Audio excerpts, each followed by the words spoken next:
I can't hear you. Give me more, give me more, give me more. Give me more. Singalagala ere. Singalagala. Thank you. Thank you so much. Dr. Auma, take it away.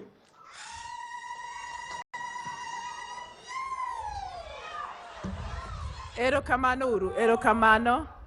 Thank you very much. I'm tearful now because it's really amazing to have you all here, to have my young people, my kids here, my team, everybody who supported me. So my voice is a little bit shaky because I'm really overwhelmed by all the people who came and participated with me to celebrate and to open the center. As Gregor said, and again, thank you to the Eagles, it has been a long journey, it's been a hard journey, it's been sometimes a painful journey, and it's been a very slow journey. That's the worst part, because I'm a bit of an impatient person, so the slow part was hardest. The reason I built this, with the support that I've got, is for the reason that Mama Phoebe said. I want my community to start realizing how wealthy they are. I want my community to start realizing that they can actually do things for themselves, that they can help themselves, and don't have to constantly be in a situation where they're grateful to others for what they have. I spoke in an interview about the syndrome of gonya gonya, and I'm adding to it konya konya. That means actually unbind me, untie me, help me, help me, give me, give me. I don't want my community to be a begging community. I got a lot of flack for it because people got annoyed and said, why am I calling Luos beggars? I'm not calling Luos beggars. I'm telling Luos we need to start taking care of ourselves. And it is not difficult because we can.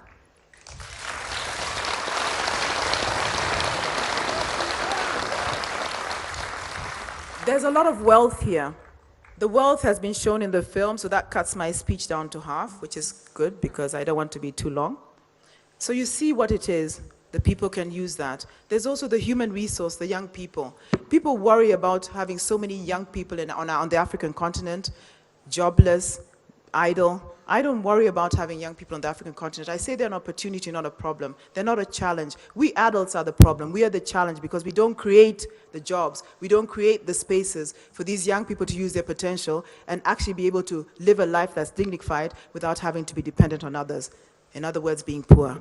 So I challenge the term poverty. I challenge what we think is poor and say we are not poor.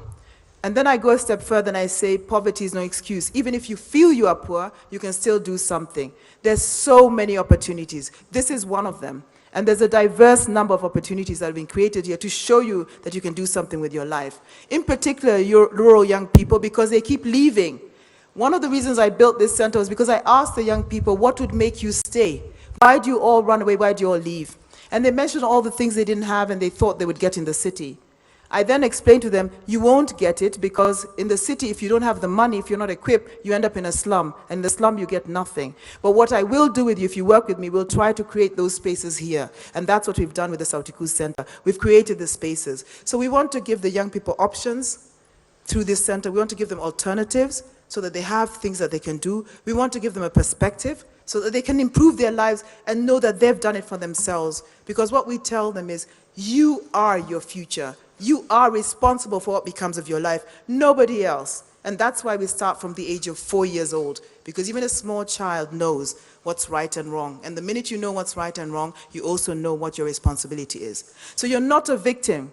Let's stop, and I repeat it, even if I'm getting a lot of flack on social media, let us stop the gonya gonya, konya konya syndrome. I insist. And if you think you're mad at me for it, come and join me here. Let's work together, and I'll show you how not to do it, okay?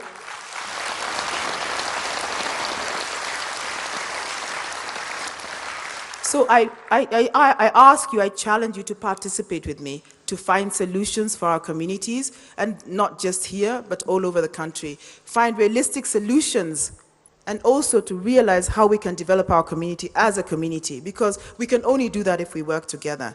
So I challenge you to participate, be part of it, work with me. Don't exploit your communities, help your communities.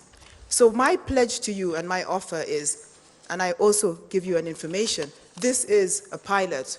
It's only the beginning. As all who have come up here have said, we will continue the work. We will do this somewhere else. If anybody is as committed, as crazy, as, doesn't give up, as I am, come, join me. We need you. We need to do this in other parts of the country, Central, everywhere else. All over Africa, actually. So I welcome you to join me. I want to express my gratitude and my thanks to all of those who have supported my vision, who've participated with me, who've listened to me, who've cried with me, who've advised me, who have supported me with funds. My donors, my sponsors, my partners, my family. You're too many to mention all of you, so please don't be offended if I don't. I'm also not good at protocol, so I'll probably get something wrong, so I'd rather not. So I'll just mention you as a whole, and only a few people will be mentioned by name. Another person I want to mention on a sadder note is our lead architect, Benjamin Mwangi, who just last Tuesday passed away in an accident. So he's not with us. I want to remember his family and tell them that our condolences are with them. And he's very missed because he was part of creating this. Every month for 3 years we met to make sure this thing happens. So to Benjamin's family, our condolences. On a better note, I would like to let you know that we're in discussions with Yale University on a partnership about emotional intelligence and how young people learn to live their life, their values, their ethics, so that we can create a community of young people who have civic conscience and can work forward towards improving their communities. I'm very excited about the prospects of having that collaboration. We're still talking, so it's not an announcement, it's just my saying, hey, yay, look, Yale is looking at us. So we hope to be able to work together. The Red Cross has helped every way possible. Abbas, I have to mention you only because without you we wouldn't have made the last leg of this trip. With the Gina Dean group, you helped me put the last leg. We were putting the grass on this ground yesterday, the day before, so you actually, the grass here is new. It didn't grow just all this time. It's been just a few days. The Kenya Airways, Toyota, those are a few of the sponsors that came in now to help us with the event, and that's why I'm mentioning them. My wonderful team, I include the Gina Dean team in that group. And my wonderful team, I have to mention just a few people who didn't sleep at all. One of them is Jacob Wakoli, Elson Nelly Ochieng, Kate Arudo, Lorna Arungu, Lucy Akinyi from my team. They didn't sleep. They've been working night and day. And most of all, I would like to really thank Dan Joshua Odur, a slight young man who made this thing happen. Dan, I'm forever grateful to you. He's one of my team, but he has been an amazing, amazing support.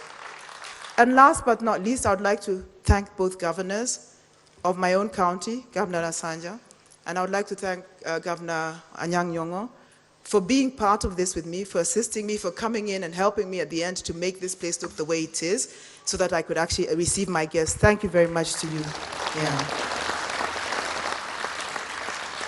And last but not least, and really I would like her to even stand up, I would like to thank Gina Dean Kariuki, without whom we would have not had this fantastic event at all. Thank you, Gina. And in addition to the thank you, you are my little sister, you know that. Barak, you've got a new sister, whether you like it or not. She's a great person and she's really made it possible for you to be proud of me. I would like to announce here that Gina has agreed to be the patron of the Sauti Kuu Foundation, which means we're going places. Thank you, Gina. Thank you very much. So my final takeaway for you all is that I want you to know that I'm not special. Anyone can do what I've done. Okay, you might not all have a president for a brother, so that's going to be a little bit difficult. But if you work hard enough, we can replicate this with huts. It doesn't have to be bricks and mortar. So I'm telling you, please, everybody, apart from annoying you with gonya, gonya, konya, konya, please don't just talk about it. You just have to do it. If you want to change your community, if you want to change your lives, don't just talk about it, don't complain, just do it. Thank you very much. Thank you, thank you. Thank you, thank you, thank you so much. A round of applause.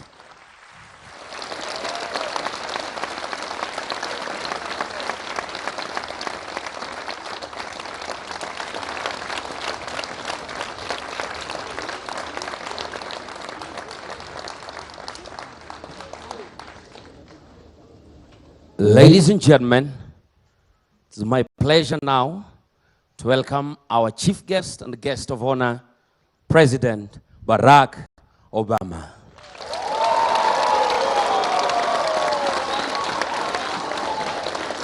A round of applause, everybody. Wapi makofi.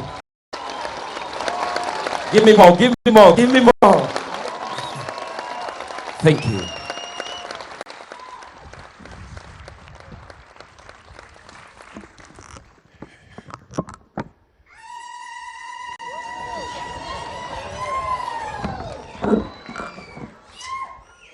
Habari.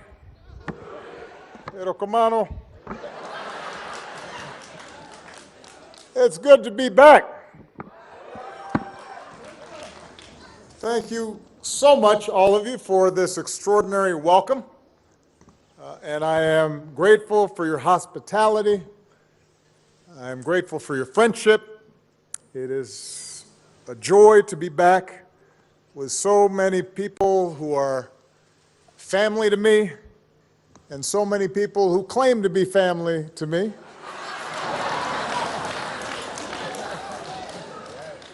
Everybody's a cousin.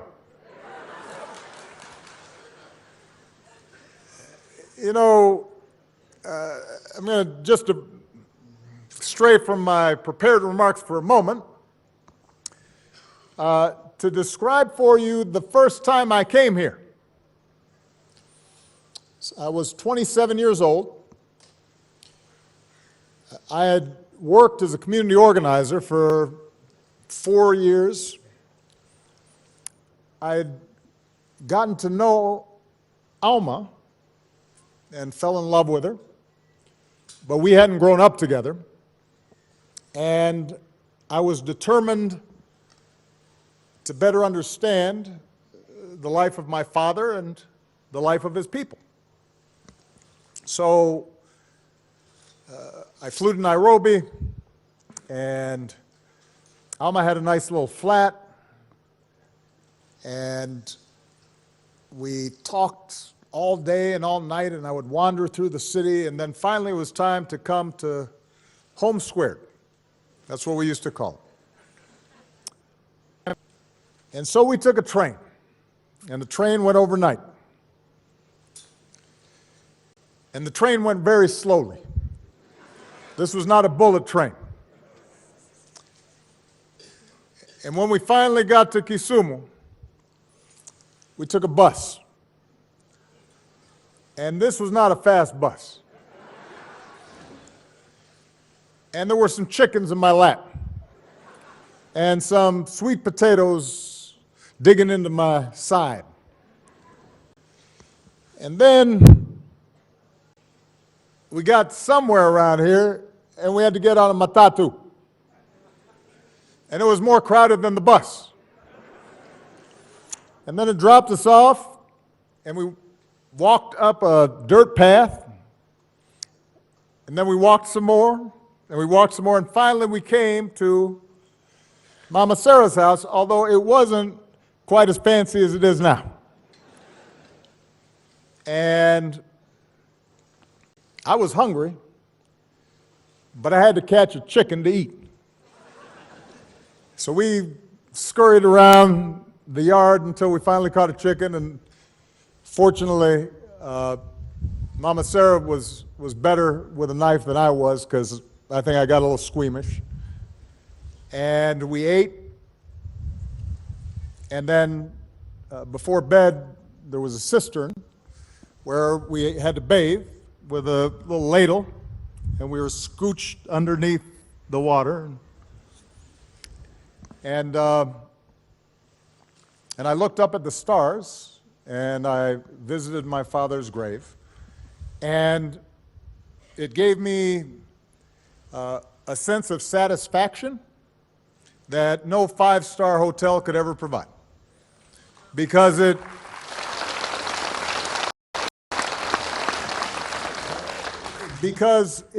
connected you to your past, and it connected you to the stories of those who came before you, and it grounded you and gave you a sense of place that then fortified you for the future.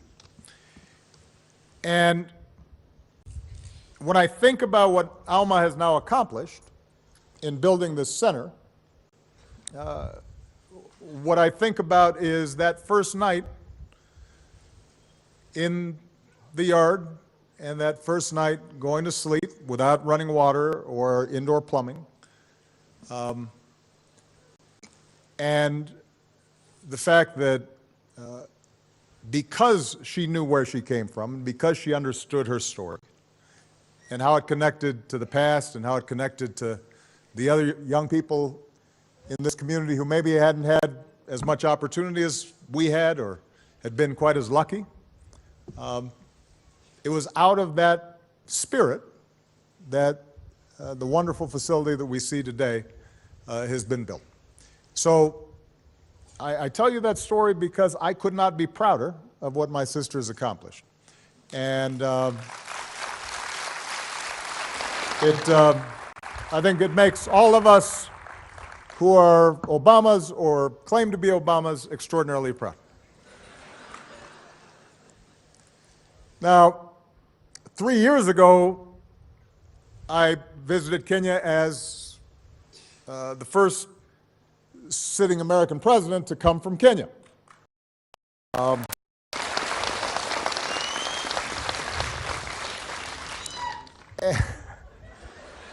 And when I was president, it was a little bit harder to get up here because my plane didn't fit the tarmac up here.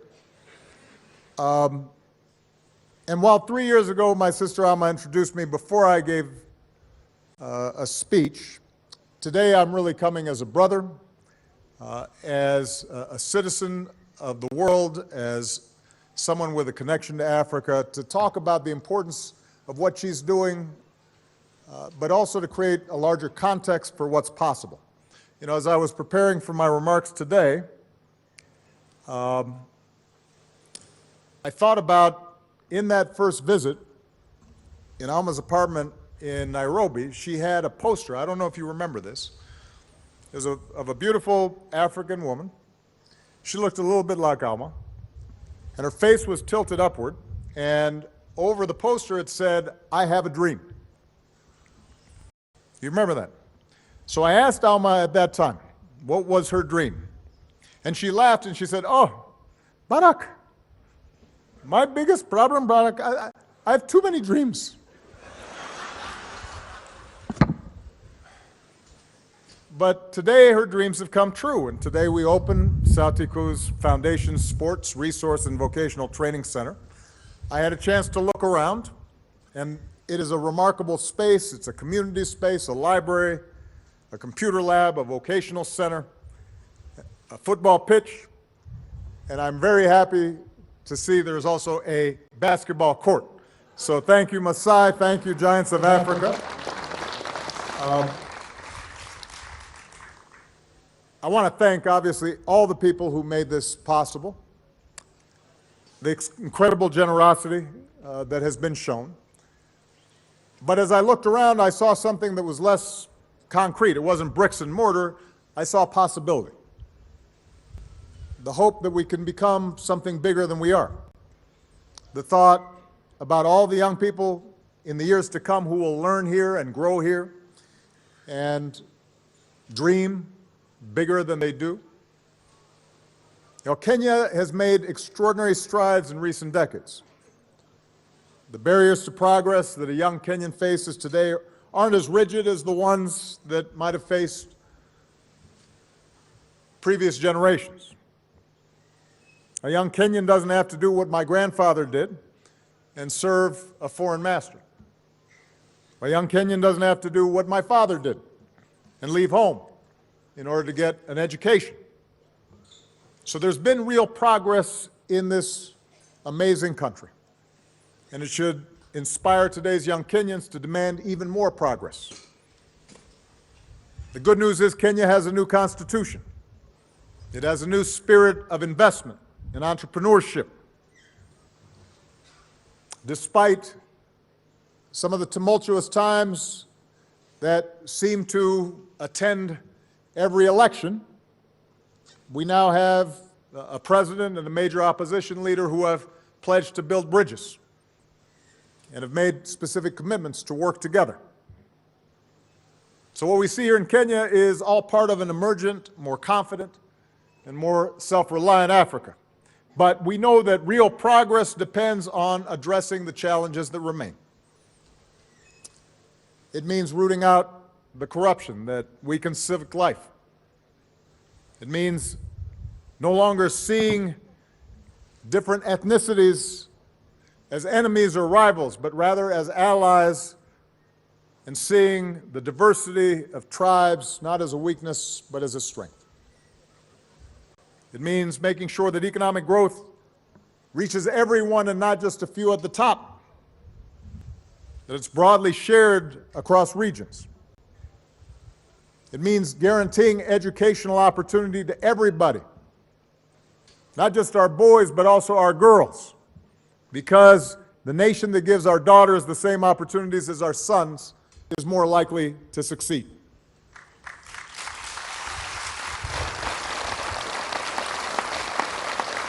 So moving forward in all these areas is going to help extend opportunity and dignity to all of Kenya's people, and that's the goal of Sauti Kuu.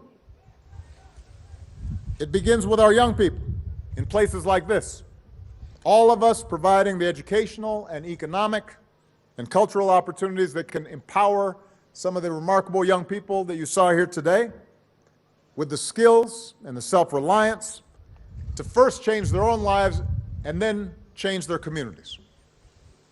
Right now, Sauti Kuu reaches as many as 800 young people a week. With the opening of this center 3 years in the making, as a consequence of the extraordinary contributions of some of the people that Auma mentioned, like Gina, the Red Cross, our outstanding German golfers, the Eagles, and so many others, Sauti Kuu is now going to be able to reach so many more people. And here we're going to be able to strengthen the education and job training and career guidance that young people receive so that they can not only find gainful employment that allows them to build their own livelihoods, but also allows them to potentially be job creators and dream makers and give opportunities to others that follow. Now, here we're going to help achieve sustainable economic growth by teaching rural Kenyans how to better harness the potential of local resources, determine their own futures. Here we can create a safe place for young people to come together with a focus on leadership and teamwork and empathy and health and wellness, and to engage in the positive behaviors that sports and music and drama and dance can develop so that they can discover their strengths and realize their potential. This center is going to be a place where children and young people, especially those who seek opportunity, learn the strength of their own voices. That's what Sauti Kuu means, powerful voices. And while it is true that not every child who goes through the program here may end up having the opportunity to study in Germany as Auma did, while it's true that not everybody may end up deciding that a career path in public life is what's right for them, if they just are given a small chance to express all that they feel and all the energy and imagination and talent that they represent, if they're given a platform, as this center can give them, the young people of this area, the young people throughout Kenya, the young people throughout Africa will learn that their voices can change the world. We've seen it happen before. It's going to be their voices that will help determine whether or not our leaders are held accountable. It's going to be their voices who are going to determine whether or not Kenya comes together, regardless of tribe and ethnicity, to build a better future. It's going to be the voices of these young people, echoing from these small villages and from big cities to determine the future of the world. I believe in them. They're not different than I am, or I was, on that first trip up to Home Squared, and that first night when I had a sense of who I was and maybe what I might be. And because of all the extraordinary work that so many of you have done, I suspect that in our midst right now are going to be young people who do remarkable, world-changing things for many years to come. So thank you all so much for all the great work that you've done. Mungu